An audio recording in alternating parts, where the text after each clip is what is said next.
Ladies and gentlemen, welcome to the KEWL Wrestling Podcast. As always, it is your host, the Hash Brown Kid, and next to me, as always, is Cactus. Cactus, how you doing today? I'm doing good. I'm not next to you. I'm in Shut a different up. state. Well, Cactus, let me ask you a quick question. Yeah. Who the fuck is sitting across the table from us? There's a wall across the table from me. Introduce yourself, sir. Ray, come in. Oh, was that my cue? That was your cue, fuckhead. Oh, shit. Already coming out to a great start. Dolphin, hello. How are you, my man? What's up, my guys? I'm pretty fucking stoked to be here. So welcome to the KEWL Wrestling Podcast for the week of whatever. It's a Sunday. It is early on a Sunday. Everybody's fucking tired. Everybody's fucking on UFO. Shut the fuck up. Now, Dolphin, tell us a little more about yourself. What? Well, I mean, I'm the That's third. enough of that. That's enough out of you. Now, Cactus, I want you to jump right into the G1 specials. Actually, before we do that, let's talk about what we're drinking tonight. Cactus, what you drinking tonight? I accidentally bought some Voss Tangerine Lemongrass Sparkling Water. It sounds terrible. It is. All right, Dolphin, what you drinking? What? Oh, we out here with only the most premier of liquids. That being Kool-Aid Jammers, Tropical Punch. Diamond Smith Flanders. Boys, I will be drinking C4 pre-workout Arctic. Yeah, it's the blue one. Yeah, it tastes like blue raspberry. It tastes blue. Jesus! We move on to our first main event of the evening as we talk about Lights Out. Oh, boy. Presented by GCW from Nashville, I want to say? Yeah. All Nashville, right. Tennessee. From some fucking Tennessee place. Yeah. Who knows? Nashville, Memphis, whatever. Was it Memphis? I don't know. It was Nashville. Oh, was it? Okay. Yes, I Yeah, was paying attention. So yes, Predators, no Grizzlies. Yes. Okay, awesome.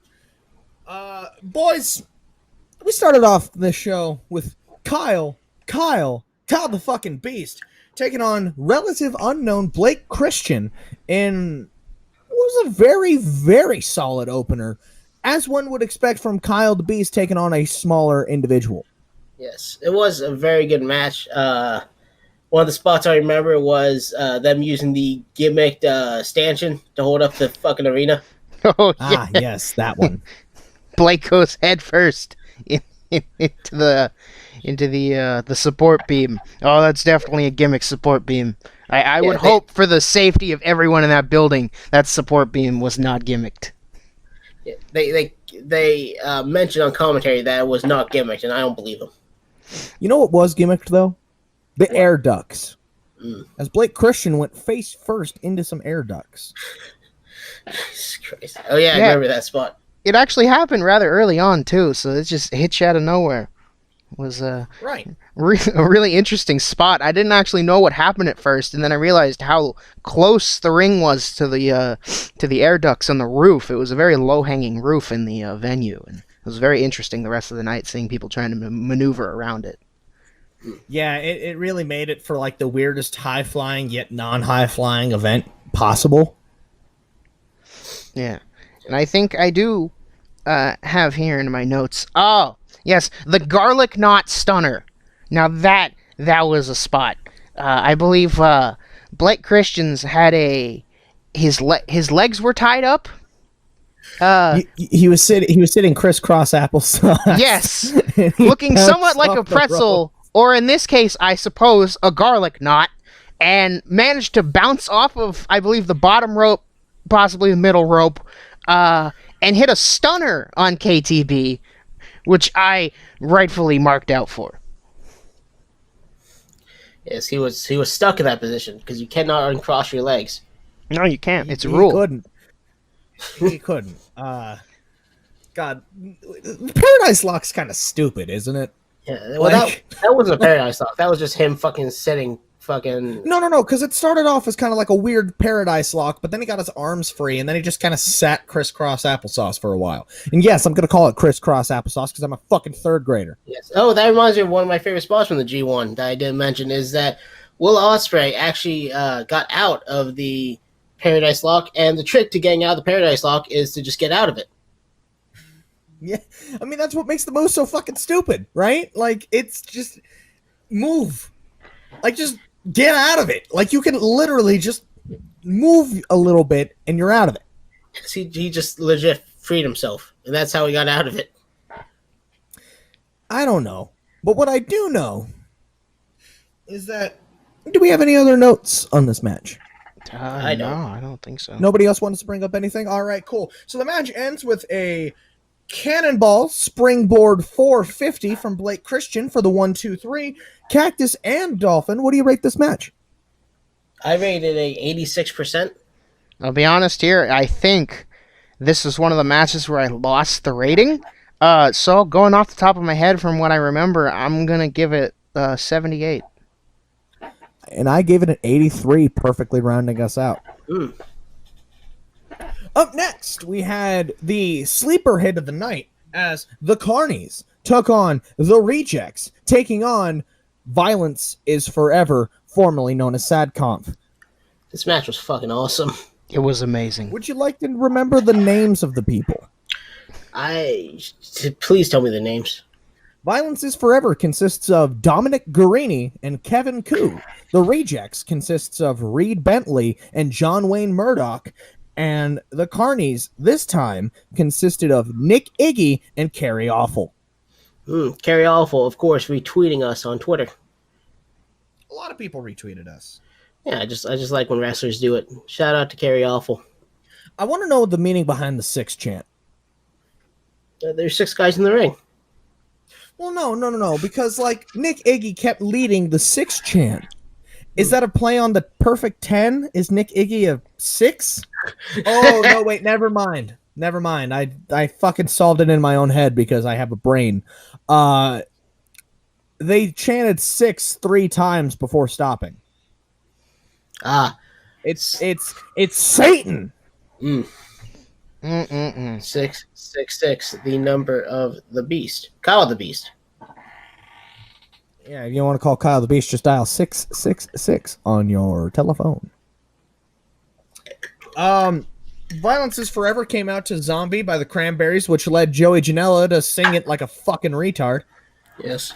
Yeah, Joey Janela making weird and bad calls and just being crazy in general is a reoccurring theme from the entire night. Yes, he drank a lot of White Claw. This weekend was not good to Joey at all. I mean, and it wasn't all bad. He had, some really good calls and really good spots, but he was really hit or miss. It seemed like mostly missed. He was very drunk, and he would, every time anybody went near anybody else's dick, mention that his dick is broken. And that wasn't just for Lights Out. That was every fucking show he was on that weekend. So Wombat and Lights Out. Both just dicks broke. Dicks broke. Dicks broke. Dicks broke. Oh, he's going to get his dick broken, too. Fucking pissed me off. So we are going to get into more Joey Janela later on. There were pliers to the ear. This match was just a clusterfuck of deathmatch spots. Everybody started bleeding at one point. It was a fun fucking match, though. There was also a pliers to the testicle spot rather early on in the match. Right. It started off, and you feel like with the spots that happened in the beginning, you felt like it would have blown its load, but it didn't. It just kept getting better instead of worse. It was a fantastic match. I believe there was even a spot where I want to say that it was, I believe it was Nick Iggy had a staple gun and was just... No, that was awful. Oh, that was awful? My apologies. That was Carrie Awful. I was just about to talk about the staple bonanza where he just went around stapling and everybody. He runs out of staples and then they refill the gun so he can keep going. That was a good spot. I like when everybody kind of just dove outside of the ring, including the Rejects, which 2 big guys. You wouldn't expect them to dive, but then again, it was an assisted tope corn halo. Yeah. Fuck you, I stole your gimmick. Okay, whatever. Yeah, the assisted tope con hilo over the top rope, landing on everybody. Then Kevin Koo doing the moonsault. Then everybody just kind of diving and everybody kind of dying. Fucking phenomenal match. Anybody have anything else to bring up? It was just a great match. One of the best tag matches I've seen all year. It definitely sold me on all the tag teams in the match. All right. So the match ended with a powerbomb position turned into a chainsaw driver from John Wayne Murdoch for the 1-2-3. Cactus and Dolphin, what do you rate this match? I rated a 98%. Oh boy, I feel like me not being on scale with your ratings is gonna be a theme throughout this episode. I gave it a 90. But I still really enjoyed it. See, I was more onto the Cactus side of the spectrum with my reviews. I gave it a 96. I didn't like it as much because I'm not gonna say 98 to me is like near perfect, and that match could have done a little bit more. For me, it was everything I wanted from a GCW three-way tag team match. And I can see that. But I'd stick to 96 on this one. Kind of middle of the road in the 90s, but still very, very good. Definitely match of the year contender. Yes. Any final comments, Ray? No, that's about it All on right, that cool. match. We move on to the next match, as it is Orange Cassidy, freshly squeezed, taking on Daddy Effie. Ooh, oh, a match after my own heart. It was a fun match, as Orange Cassidy matches tend to be, and Effie has a newer dynamic to it than I've seen.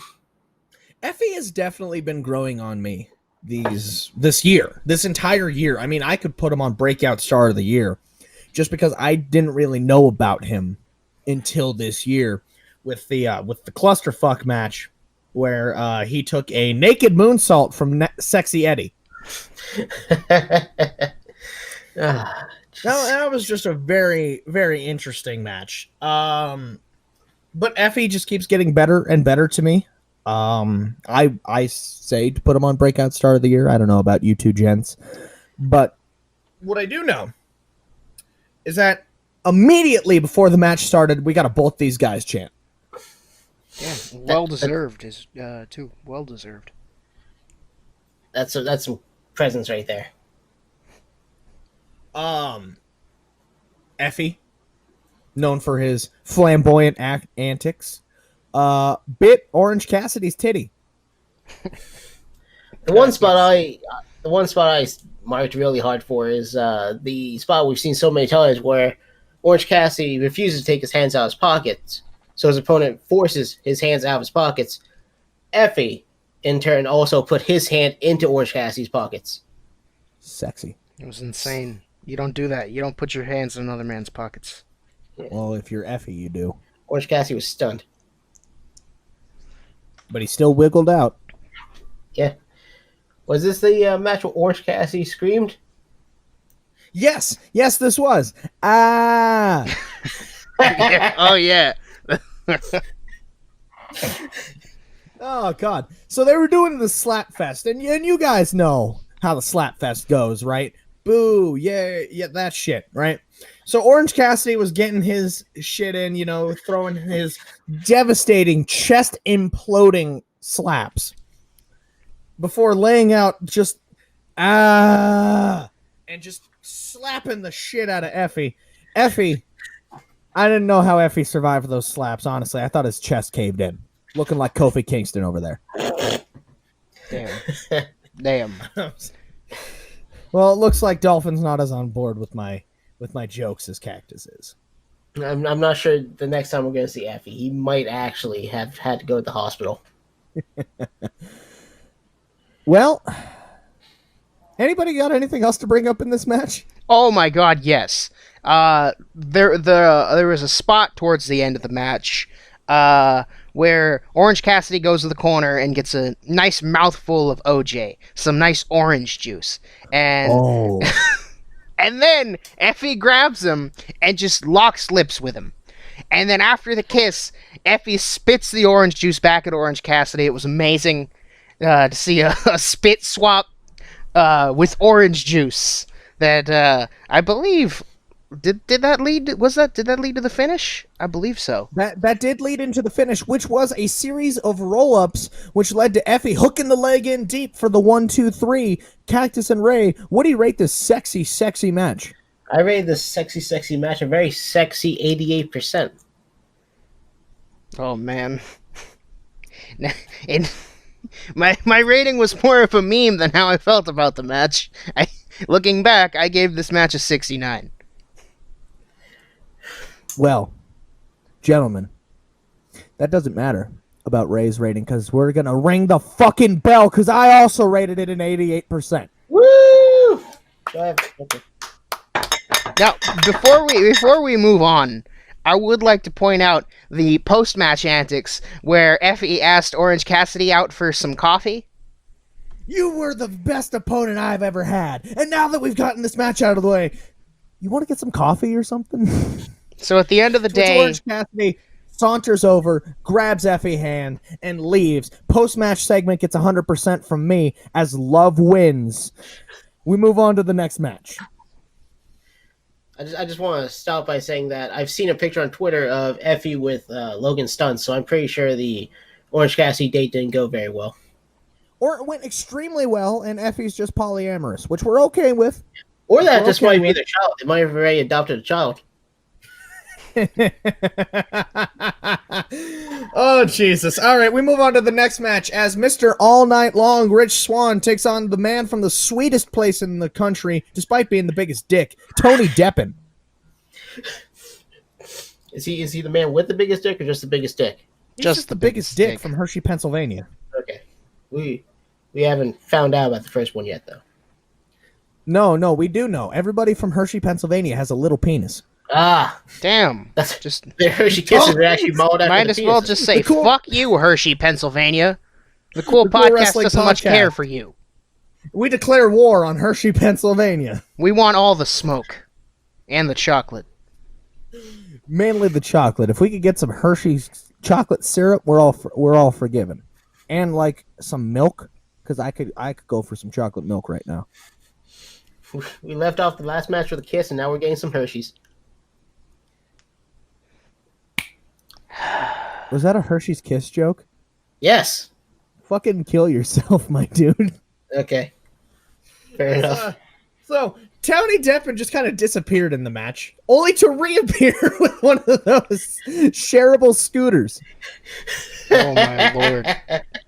I feel like the spot would have been so much better if there was more room around the ring, because as soon as Tony picked up enough speed to make the move look even somewhat credible, he had to stop, round the corner, pick up speed again, only to stop and round another corner before he hit Rich Swann going at like under a mile per hour with a lackluster kick. Oh, that's what made it better. That was a phenomenal fucking spot. That was a great match. Why isn't that a spot of the year? You know, why isn't it on spot of the year, you fucking moron? I'm sorry. I don't really have anything in this match other than the scooter spot. Anybody else got anything? There wasn't really much to take note of. The match was kind of bland other than that. Something that happened before the match, during Tony Deppen's entrance, I did notice him moon a fan. And we built this city. I quite enjoyed that. A lot of my notes were honestly about the entrances rather than the match itself. Like Rich Swann's entrance took forever. All night long. We need to hear the full song. Yeah, apparently. We did. So since there's nothing else to talk about, the big knee from Tony Deppen for the 1-2-3. What do you guys rate this match? I rated a 72%. Wow. First match of the night, I've rated higher than Cactus. I gave this a 75. I feel kind of stupid now. I gave the match an 84. Oh, you were blinded by the scooter. Yeah. Just a little bit. I mean, it only went downhill from the scooter. But on the fun way where you go downhill with a scooter. No, Up more next! like the less fun way where you round a corner 2 times and then lacklusterly hit someone with a boot. Up next, we had Mance Warner taking on Brett Eisen. Or Eisen? Tyson. Eisen. Nobody else was in that match. No. Nobody who may or may not have killed a preacher on WrestleMania weekend was in this match. Yeah, you know what? That's right. I should talk about Matthew Justice because Matthew Justice is a fucking stone cold killer. Yes, this man should be locked up. But then again, no apologies. So the police do not have the right to arrest him. Jesus Christ. Is this going to be another week where we shit talk Blackcraft's no apologies? We need to do it every single year because that event was fucking awful. Oh my god, dude. Like fucking... They crucified a fan within the first 15 minutes of the show. Yeah, when they knew they were strapped on time. Skip the crucifixion! Listen, there's just some things you gotta do, like a nice good old-fashioned crucifixion, okay? Well, Brett Eisen was over, guys. Oh, definitely. I believe they mentioned, as he was entering, to a large ovation, in a very small crowd, so you knew the fans really liked him, that he was a local wrestler. So I guess very over in the Nashville area. So the fans knew what they were getting, which kind of made me excited for what I was going to see, and I did actually enjoy seeing him. Yes, he was pretty good in the first match. It was a very interesting match. Probably actually the best Matthew Justice match I've ever seen. Yeah. Like, no lies. I mean, honestly, with everything we've seen from Matthew Justice, that was his best match, and that was entirely because of Mance Warner and Brett Eisen. No offense to Matthew Justice. It's just nothing he has done has outlived No Apologies, which he was the main focus of. So, of course, it's just going to revolve around him, you know? If he was Kurt Stallion, on the other hand, I think he could get past it. Definitely. Kurt Stallion could go through anything. So, guys, I'm gonna ask you guys, where can we find some Broken Skull IPA? Because I think it was brought up during the match. I don't know. I know I wrote it down. I do not know. I've been looking for it. Actually, we have a Total Wine and More. I might go and see because they have a very good beer selection. So I gotta find where we sell El Segundo Brewing Company for Steve Austin's Broken Skull IPA. Knee pad up, knee pad down for the 1, 2, 3. What do you guys rate this match? The fuck was that finish? I rated It's knee pad up, knee pad down. I don't remember that finish. That's this. Mance Warner does this stupid fucking knee where he puts the knee pad up and then he puts it back down for no fucking reason. Okay. It's like a stupider version of thumbs up, thumbs down. And yes, I am calling that fucking stupid, because it is. All right? It's a stupid fucking taunt. Back on track. I rated this as 78%. Oh boy. I gave this a 65. Well, we're still ringing the bell anyway, because I also rated it a 78. We gotta get a bell. We actually gotta get like a fucking cowbell or something. We do. I don't know why I've been using 2 empty beer balls I have around me. Because you're an alcoholic. Can't wait till they shatter. Can't wait till they shatter and Stone Cold comes in and gives you the old Stone Cold Stunner. The old KO Stunner. Next, we have the 7-way fuckfest between Shane Mercer, Alex Zane, Logan Stunt, Alley Cat, AJ Gray, JJ Garrett, and Steve Manders. Oh yeah, that match did exist, didn't it? Yeah. I feel the exact same way about this match. I feel like out of the entire card, this is the match I was checked out for the most. I don't know. It's just multi-man matches to this capacity, really, I just can't get into it. I mean, Shane Mercer did Shane Mercer spot. Everybody got their spots in to kind of get over who they are as a character. But yeah, no, it wasn't. I will say that standout star for me in this match was definitely AJ Gray. I really enjoyed his work, even though I wasn't that high on the match.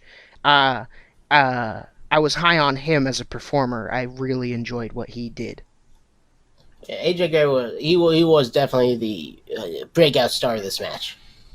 Right, because I mean, everybody else, we kind of had a degree of knowledge about how they would act. Yeah, like Shane Mercer. who threw Logan Stunt to the bar, from the ring to the bar. The bar. The bar. I also would like to know that to note that I would like to rub Alley Cat's belly. I'm sure you would, and she's single. Ooh, please, shoot your shot, Cactus. Shoot your shot. Please, please, God, please. Anybody seen Alley Cat? Can we get Alley Cat's opinion on this? Alley Cat?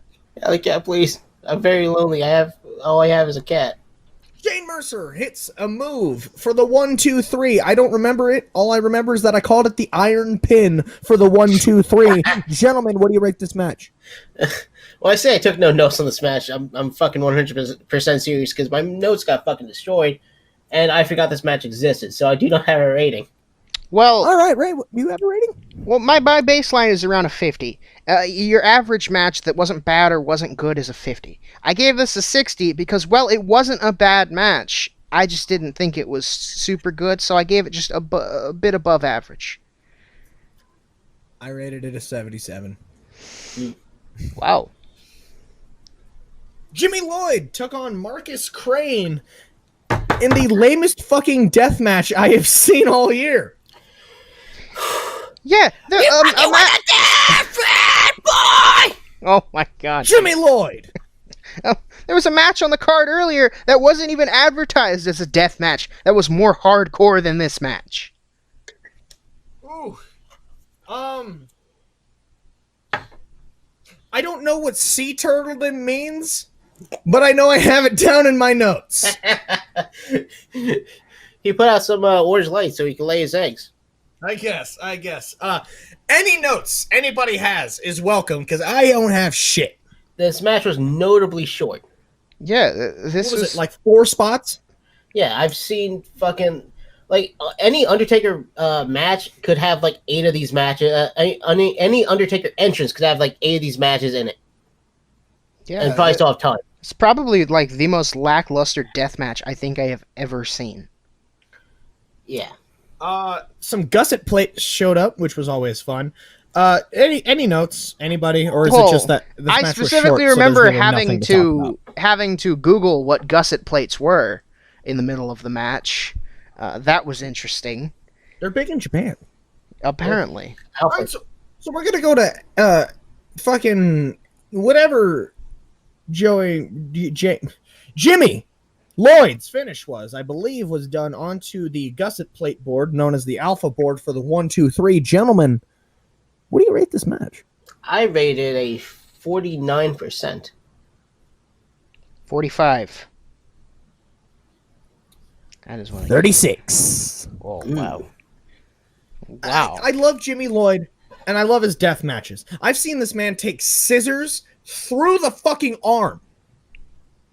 The fact that this match boils down to 4 spots and a pin pissed me off to a level I haven't seen in a while. This is the lowest rated match on this card.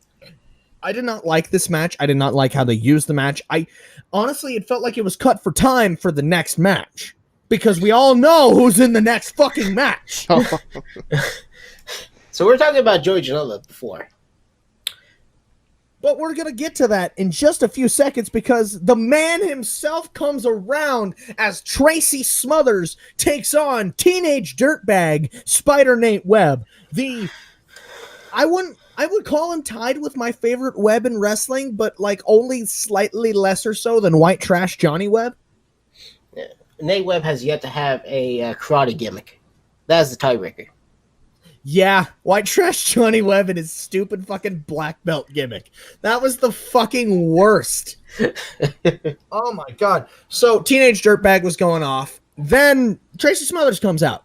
In between Teenage Dirtbag. He just spoiled the entire entrance. Right as I'm talking to fucking Dolphin over there about how phenomenal Nate Webb's entrance is because it plays the entirety of Teenage Dirtbag. But now comes Tracy Smothers to do his same shtick he did at WrestleCon. If I hear a Nate, it's gonna be Ultra Mega Mass Homicide. And Ultra Mega Mass Homicide it was. Because holy shit, if you take away from the fact that it's a Tracy Smothers Ramble Fest, this match fucking sucked. Oh my god, yes. I have two separate ratings. One for the pre-match, which I loved. I absolutely loved everything before the match. And one for the match, which I'm not a big fan of. The pre-match was just extremely awkward, in my opinion. Not only was the pre-match awkward, the middle of the match was awkward. The entire fucking match just didn't flow together because Joey Janela fucking invaded the match and made it all about him. Yeah, I'm not calling Joey Janela egotistical. I'm not calling him selfish, but I'm saying that was, without a doubt, the grossest display I have ever seen Joey Janela in. Yeah, you had a very drunk, very irate Joey Janela doing commentary on the match, and it was just extremely awkward because just you could tell he was legitimately angry. Tracy Smothers let loose the F word, the word we used to call gay people. Yes. The word we call people behind closed doors, not when you're live on Fight TV. I get why Joey was upset, because that very well could have ended GCW's contract with Fight TV. It very well could have. But at the same fucking token, it would be more on Tracy Smothers than it would be on GCW. Yeah. In my opinion. Yeah. Tracy Smothers came in with his Confederate flag, as he does, because he was a free bird. His gimmick was always that he was from the fucking South. He was from Nashville, Italy. And, like, it's insane to me that Tracy Smothers irated Joey Janela this much. Because I honestly thought they were building up for Tracy Smothers versus Joey Janela at Escape from Los Angeles. But the way Joey Janela was talking, the way he was acting, I don't believe that's going to be the case. Yeah, and I've seen him talk more trash on, like, Twitter, so, like, I'm pretty sure he's still just legit angry about it. He was legitimately pissed off about that, and I think it stemmed from Tracy Smothers letting the word slip, which, if you saw Tracy Smothers' face after he said it, he looked genuinely remorseful. Yeah. He did. But, I don't know.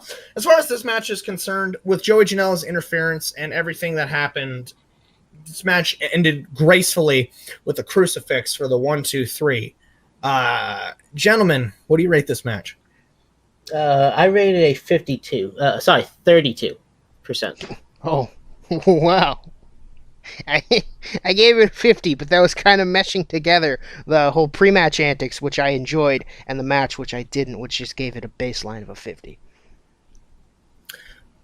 Me personally, I gave the match rating a 69 because to me it was just one big meme, but looking back on it, I'm going to retract that 69 rating, and I am going to give it a 42. Yes. Can I also mention that we had the duality on this event? We had Effie and also somebody dropping the hard F slur. I'm just going to point out, Effie didn't go on Twitter and go off about it. Yeah. Effie didn't give a shit. The gay dude didn't give a shit. Yeah, I wasn't sure if he didn't hear it or he didn't care. But at the same time... Or maybe, like, if it was actually a complete accident, Tracy Smothers been in this business, maybe he went in the back and immediately apologized. Which, if he did, great. Drop the fucking shit, Joey. Joey Janela... I'm gonna take a deep breath. If any of you would like to say something before I go on my little rant, please do. I just want to preface this rant by saying that Hash is a member of the LGBTQ community. So the fact that he's okay with it, kind of, it's not like somebody who's straight being okay with it. This match, no, not in this match, this segment, because it wasn't a match, it was a segment to set up something else, which was also going to be a segment. Tracy Smothers cannot wrestle in the year 2019. He is not the same wrestler as he was when he was part of the Full-Blooded Italians in the 1990s, or before then when he was even part of the Freebirds in the early 90s.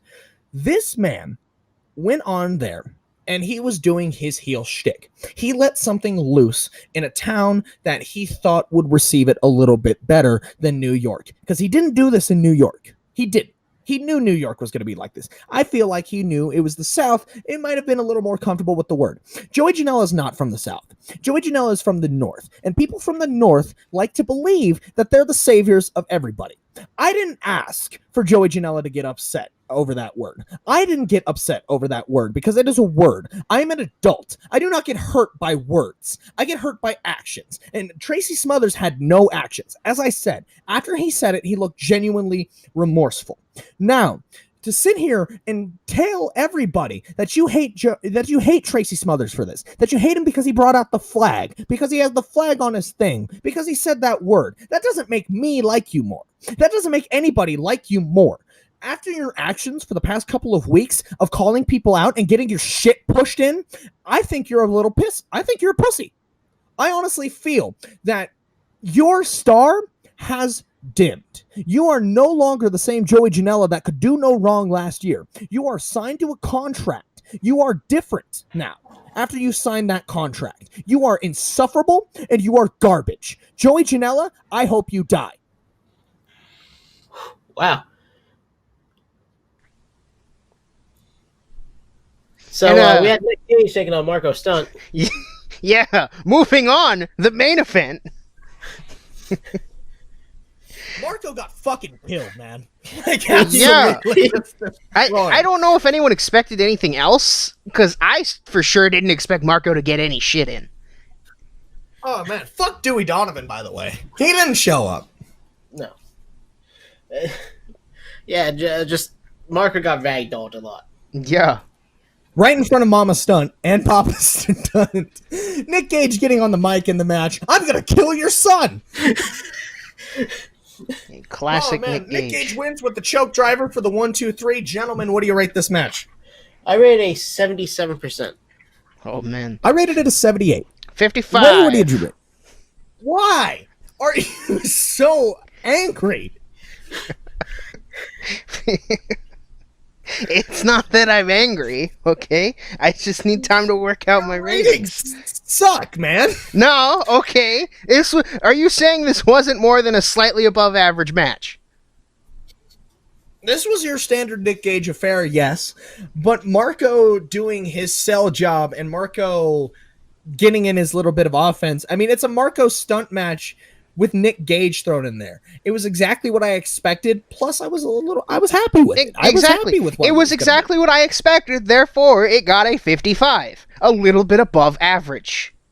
You are so harsh with your ratings. Cactus, what's the cool rating for this event? I rated a good movie that has one really awkward, weird scene that kind of ruins it a little. Ah, yes, like having to watch a sex scene with your parents in the room. Yeah. It's like The Watchmen. How it's like it's a really good movie, but like I could go without the blue man dick and the really awkward sex scene. I mean, my least favorite part about the Watchmen movie was the rape scene. Mm. You know, where the comedian fucking rapes the Silk Spectre. Yeah, no, The Watchmen was a very good movie. It was a dark series. It was. It's one of those movies that you kind of don't want to see again. But it's a really good movie. All right, are we going to move on to the next event? Sure. Well, I mean, I suppose. Gentlemen, we're going to take a trip back to the past to watch some shitty wrestling that sucks ass. Because we're watching Warriors of Map Battle and Trouble Reunion W.O.M.B.A.T. Now, I'd like to preface this by saying this is a territory show. Is it? I didn't get that from it. No, not at all. I mean, whether I said it throughout the entire live commentary of it or right now, I think we've pretty much built in what this kind of show is. So we're going to start off with the Smoking Buds taking on a couple of people who didn't get names. No. Yeah. It was just a squash match. There was a super kick and neck breaker for the 1-2-3. Gentlemen, I think we all just kind of rated this middle of the line, right? Yep. Baseline squash rating for me, and that's a 50. All right. I rated 55. All right. I'm also 50. Ring the bell. Ring the fucking bell. Moving on, we got Jimmy Lloyd taking on Jimmy Newman. There was some street justice. The double underhook pile driver for the 1-2-3, as it was another squash match. Gentlemen, what do you rate this match? You're fucking with a different boy. I rated 50%. Another squash, another 50. Gentlemen, This is I think the only time where we're all going to be 50. Now it's a couple squash matches after this. So ring the Nick bell Gage again. taking on Command Dan. Where there was a pile driver for the 1, 2, 3. Gentlemen, what do you rate this match? I made it 57%. Was it because of Command Dan's name? Yeah. Okay. Well, it was because the aftermath where somebody attacked Nick Gage, and the commentary said that when he got a claw on Nick Gage, he had the white claw on him. That made me chuckle. You know what? I give it a 53. You reminding me about the White Claw spot made me lower this. It's now 48. Oof. Is that a what? Oh, wait a second. I actually have notes for this match, boys. Which one? Well, we have the weaponized chancla, and Oh. Nick Gage absolutely fucking no-selling the chancla because he is a white man, thus has no fear of the chancla. Yeah, I mean, that's true. White people don't understand the fear the sandal brings. The chancla is... I mean, it's like the Infinity Stones. And that's like the... It is everything. Your Latino mother assembles all 5 of them. All she has to do is snap her fingers. Oh, Jesus Christ. Can you imagine, like, a cat of 9 tails, but with chanclas instead of whips? My lord. Jesus. Weaponized Latina mothers. The scariest fucking hate group known to man. Latina mothers. Ladies and gentlemen, we're moving on to the next match as Hot Tamale and Johnny Primetime take on Effie Juice in another squash match. Yeah, the only note I have on here other than the finish is just homophobia with an exclamation point. I don't know what I meant by that. I do. Someone probably said something homophobic. Probably Joey Janela. I think it was the way that Johnny Primetime was working with Effie. Yes. No, I believe there was a spot where he had Effie in the corner and he gave him a chop, and I believe Effie said something along the lines of "harder, daddy" or something like that. And he walks over and just tags in Hot Tamale. Yes, that's the exact spot. Actually. Yes. Let's see. Also, I believe commentary in this match was putting over Hot Tamale so hard, saying that actually New Japan was interested in Hot Tamale, and we shouldn't be surprised to see him in the G1 next year. I'm not. Jesus Christ.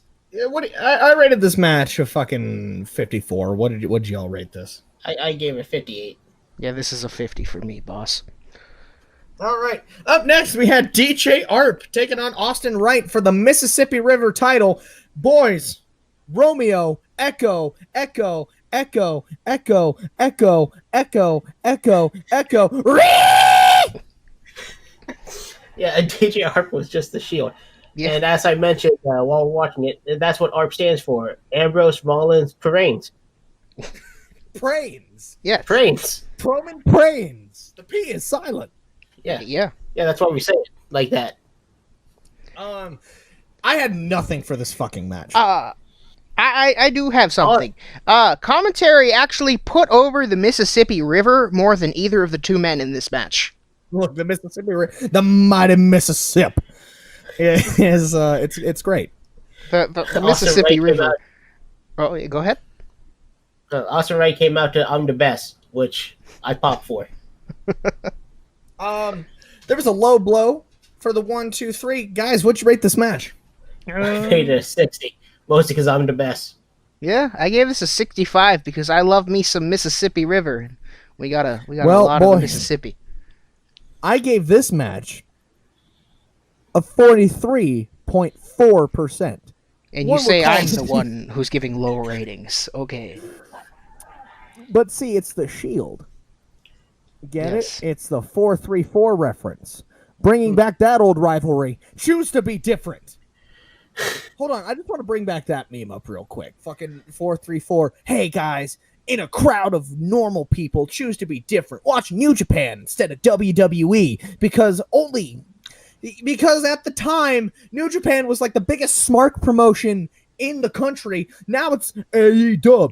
But no, I mean, You guys didn't see that, but I look like I was jerking a cock off in my mouth because that's exactly what that's what the promotion is, pretty much. It's just one big circle jerk around the fucking Bucks and Omega.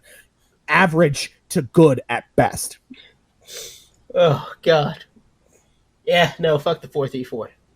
Yeah, so fuck the 4-3-4. Up next, we had Dangerous Doug Gilbert, the only real surviving Gilbert, taking on Mance Warner, knee pad up, knee pad down. Gentlemen, Mance has been wrestling since he was 6 years old. It's incredible. Yeah. He's still only 12. It's just that's what wrestling does to you. Yeah, I feel like a lot of the commentary on this show really, really helped. Not all of the matches were the best, but the commentary really helped keep me into it. Especially them talking about how Mance and Doug have been feuding since, I believe, did they say 94 or something like that? I want to say 94, 93. Yes. I want to say 92 and 94. And they had a cage match when Mance Warner was just 6 years old. Marco needs Z. Don't know what that means, but Marco needs it. He needs one of those sleep helper things. I forgot to mention on the last card, Joey Janela kept making jokes about cocaine with Jimmy Lloyd. Oh yeah. That's why Jimmy Lloyd's match was short, because he was looking for coke. But this is a Pepsi can. I really had nothing. Doug Gilbert hit him with the bat. 1, 2, 3. Gentlemen, do you have anything else before we go into ratings? There's a bat shot to the dick, which I'm sure Joey Janela mentioned that his dick is broken when it happened. Oh, he did. He did, actually, yes. It was an unprotected cookie sheet shot. That's kind of it.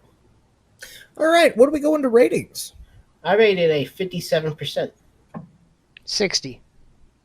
I rated it a 66. Looks like I enjoyed it more than both of you bozos. Up next, we have the Carnies taking on the Smoking Buds. Speaking of bozos, here's the Carnies. Oh, man. Only I could do transitions. I believe the commentary mentioned how Carrie Awful is from Tennessee, thus can't work. I quite enjoyed that. Zishin, yeah, no, that was a very good spot. I liked the Hurricane spot. This match was better than any other match on the card so far. Yeah, definitely. No, I only have one note other than the finish, and it's that they broke a barricade. Oh yes. That they promptly. Well, the barricades really reminded me of like a hockey-esque barricade, just without the glass. Yeah. And so it was a not very tall barricade, and it was wooden, I believe. So going through that probably wasn't very fun. I do have a note here about what I believe is their finish, and I could be wrong on the name, but the Big Top Destroyer, that looked amazing. Destroyer. Yeah, it did. For the 1, 2, 3, gentlemen, what do you rate this match? I rated a 72%. I gave it a 70. 73. Wow. Nice. We're very close. Would you like to say what the Big Top Destroyer is to give people a visual? Oh God, it's like that DDT spot where you put the tag partner's head underneath the other tag partner's arm, and then like super kicking, it goes down and he hits the DDT on his partner. Only it's that with the Canadian Destroyer.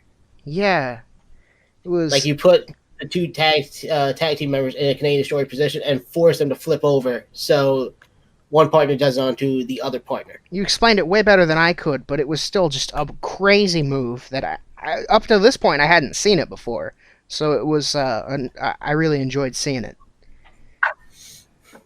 It was all right. No, that's it. There's all right. Yeah, I can't wait for this match because up next we have Mr. Walk In At. Now walk in at. Now walk in at. Now walk in at. Now walk in at. Now John Poe taking on once again Tony Deppen. Mark my words. Another nickname for him. Mr. Walk It Out, John Poe, will be the breakout star of 2019.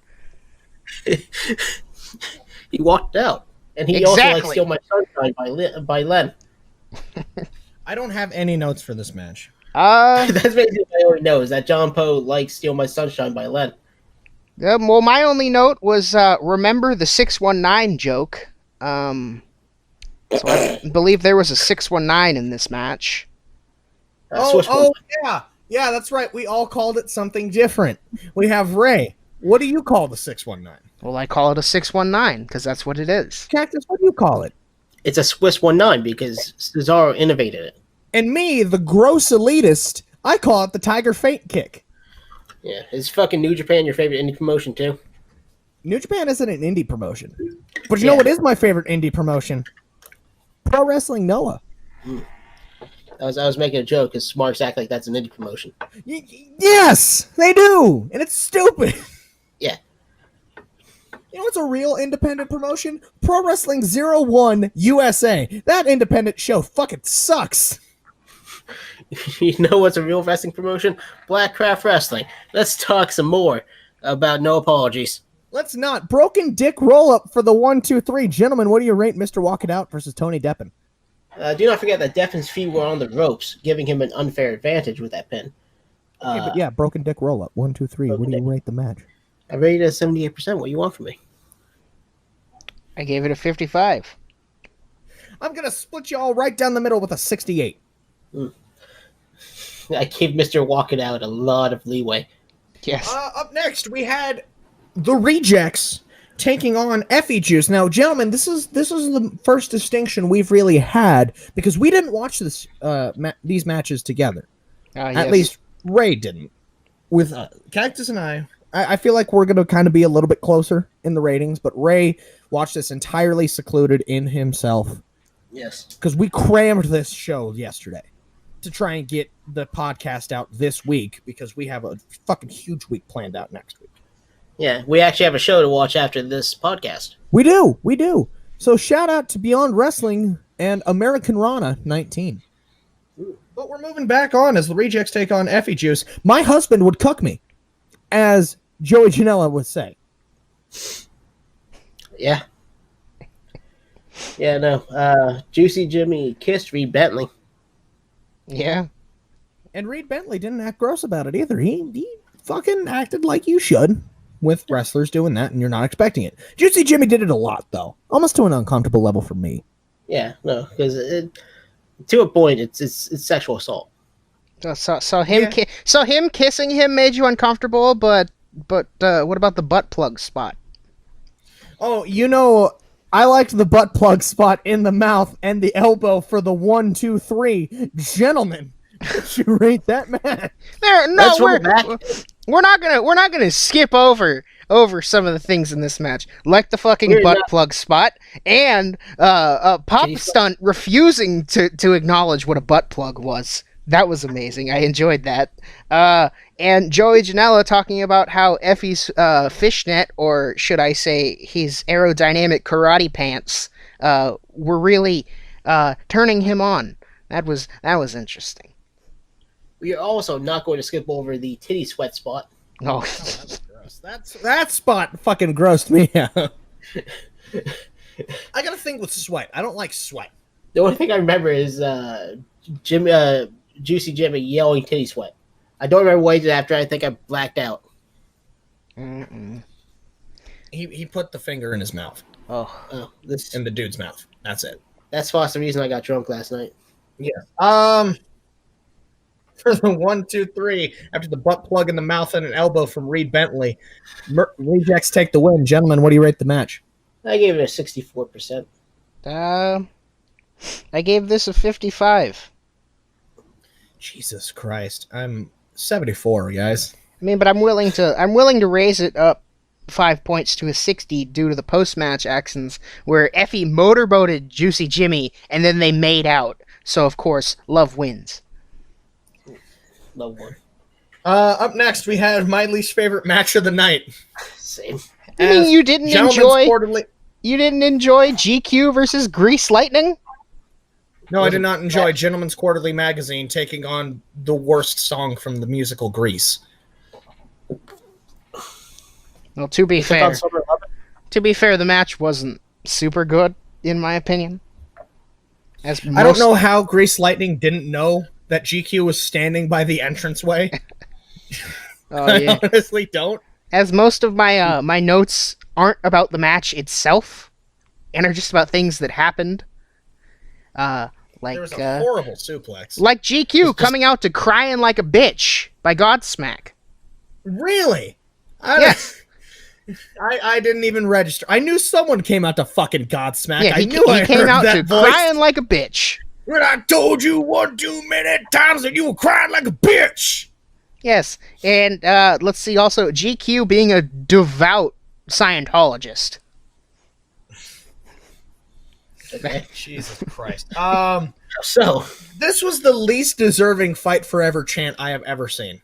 Yes. there was one spot that caught my eye was a accidental brainbuster. Yeah, the horrible suplex, the one where he tries to get him onto that ladder, but like they're not tall enough for it, so dude just ends up landing on his head on the ground. Yeah, no, it was just an accidental brainbuster. It looked nasty. This was a ladder match, and God damn it, they had the extending ladder. Yeah, they had They the used wrong kind of extending ladder. They had the wrong ladder for it. God, fuck this match. Not only did they have the wrong ladder, but Grease Lightning did not know how to use it. I don't even remember who fucking won the match. GQ won. Oh, all right. He climbed to the top, got the belt for the 1, 2, 3, and got the win. That's my fucking joke. Well, fuck you. So, guys, what do you rate this match? I rate a solid Scott Niedermeyer, 27%. Oh my. I guess I liked this more than I remember. I gave this a 65. I gave it the sheriff, the old 18%. Oh my. Wow. You must have really hated it to compare it to such a horrible quarterback as Peyton Manning. I swear to God, you Phillip Rivers loving son of a bitch, I'm gonna end your fucking life. Fight me. Yeah, we both mentioned Hall of Famers. Who the hell was wearing 65, huh? Who the hell is wearing number 17? That's good. Nobody. Don't talk about Ryan Tannehill like that. Yeah, fuck Ryan Tannehill while I'm at it. He's an elite quarterback for the 2 games a season that he's not injured. Oof. Speaking of not being injured, we have the Stunt Brothers taking on Thug Life. So Marco and Logan Stunt taking on AJ Gray and nobody else. This was a handicap match.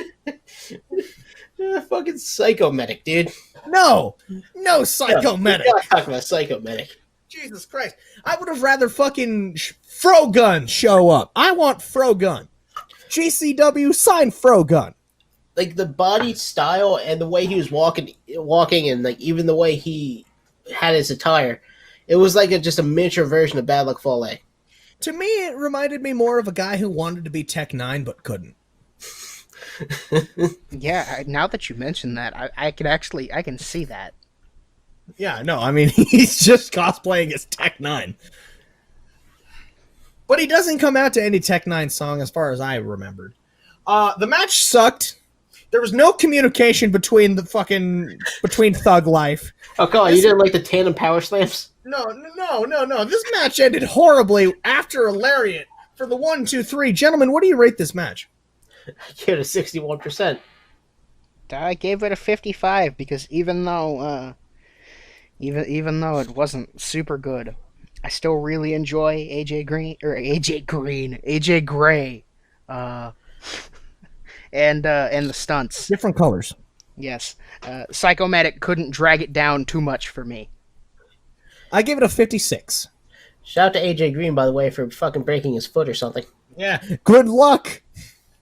Fucking Cincinnati, you pieces of trash. Ohio sucks. Jesus Christ. Go Utes! I'm not even a Utah fan. I'm sorry. So Uncle Bill. Oh yeah, hold up. Next, we had Uncle Fester taking on Nick Gage. Oh yeah, in the Bob Wire match. Yes, it was a Bob Wire match. Yes, the Robert Which they only Wire called match. that because of that one fucking indie show down in Florida, which called it a Bob Wire match. They didn't even make up the fucking joke themselves. Jesus Christ. No, I don't. There was a spot early on that really just defined how I felt this match was going to go about, and that was Nick Gage absolutely fucking no-selling the barbed wire. That's what Nick Gage does, though. I mean, that's just Nick Gage. You expected Nick, the GCW champion, to lose to Uncle Fester? No, fuck Uncle Biff. You don't expect him to lose. You expect him to at least, show a little bit of pain when he gets hit with the barbed wire, getting put through what I believe was a door. That's the king. That's the fucking king. All right. I had nothing for this match. I had a couple of notes actually. Let's see. There was an uncle fucking Biff chant, and there was also a female fan who kept shouting "shut up" to the fans who were saying uncle fucking Biff. Shut up. Yeah, pretty much. My favorite call of the night, which Ray wasn't there for, was the lady, Uncle Biff's manager. Everyone was kind of standing around, then all of a sudden she came out with the door and barbed wire, which I responded with, yes, the Denny's waitress has brought us our meal, which prompted us to talk about Denny's. Oh, yeah. Yes. We spent a lot of time talking about Denny's and Waffle House. I was there for this. Yeah. You were there for this, but you weren't watching the show. Oh, yeah. Choke breaker for the 1, 2, 3. Gentlemen, what do you rate this match? I rate a 70%. I gave it a 60, but also I feel like I feel the need to mention this. We had just some commentary spots here, more Joey Janela. Joey talking about Biff's cock coming out of his pants or something like that. He was mentioning Uncle Biff's cock, and I felt very uncomfortable. And then Joey mentioning everyone's favorite banned yellow card. Yes. I did also enjoy that. But Cactus, would you like to know my rating? Sure. Ring the fucking bell! Because, gentlemen, I rated it a 70. I need to get an actual ring bell and just smack my cat with it. Get out of here with that.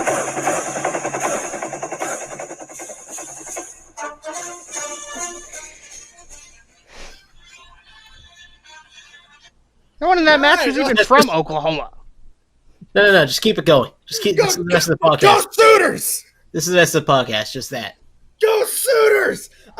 So, up next we had Jimmy Lloyd taking on JJ Garrett, cosplaying as the TJP character from Southpaw Regional Wrestling. Mr. All-Personality himself, Jack Johnson. I miss Southpaw. We all do. I never watched it. Jack Johnson, I'm full of charisma. So, did you say it was a Jimmy Lloyd match? Oh, boy. I did. You're fucking with a different boy! Thank you. Your voice sounds shot. It kind of is. This Voss sparkling water is not good for my throat. Jimmy Sheated. This match fucking sucked. Yesterday. Oh, fuck you. I don't even remember what the fucking thing was. Oh, yeah, he cheated. But I said sheeted. I don't know why I spelled out sheeted. But Jimmy Lloyd playing the heel to JJ Garrett's really uncomfortable face. He cheated. Yeah, cheating is when you cheat and shit at the same time. It's like a shark. Oh, yes, that actually does kind of tie into the match. Because the only reason they had this match was because Jimmy assaulted JJ Garrett with a urine and feces bomb outside of a Chinese food restaurant in Nashville. So food? Yes. He just hit him with Chinese food? Yes. Ayo!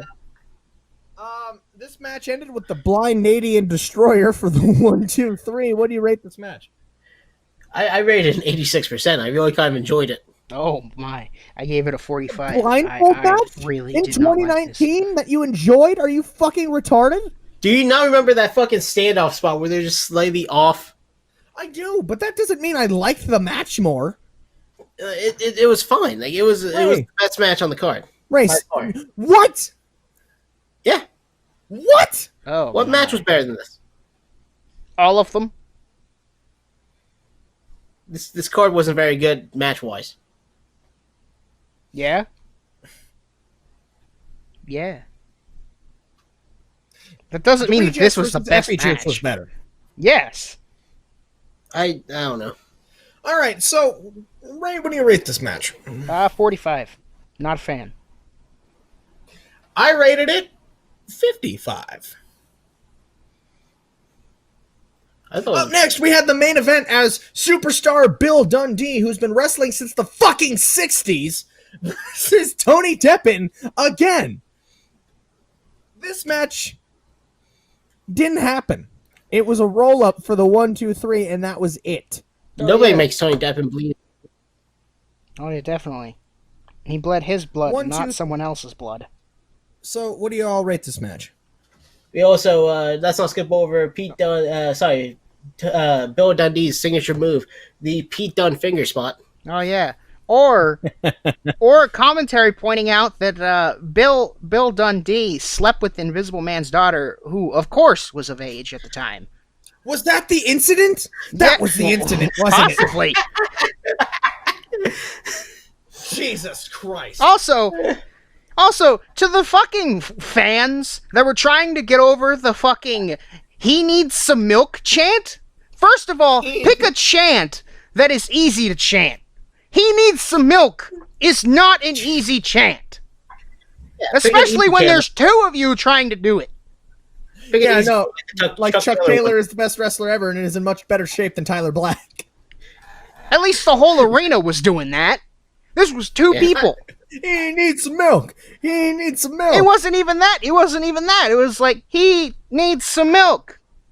Just stop. He needs some milk.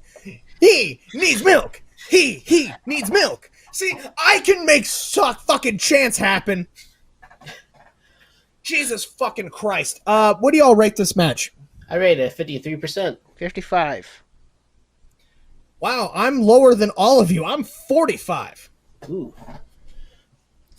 So, Cactus, what do you rate the cool rating for this? The cool rating was a 24/7 title percent. Not good, but it's entertaining. Oh, I agree 100% with that. All right. That's going to do it for us today. There's really nothing else to talk about. Not really. I would like to apologize for just how bad this episode kind of started. This is, but so little quick cool update. This is how we're going to format from now on. It is going to be Ray, Cactus, and myself as the 3-man group, as it was always intended to be the podcast. Dolphin, Cactus, and yourself. Yeah, who cares anymore? You fucking ruined it. He's Ray now. All right. I'm going to edit and post. I'm going to make that section backwards, so no one can decipher it, and just ruins the podcast. You're a fucking moron.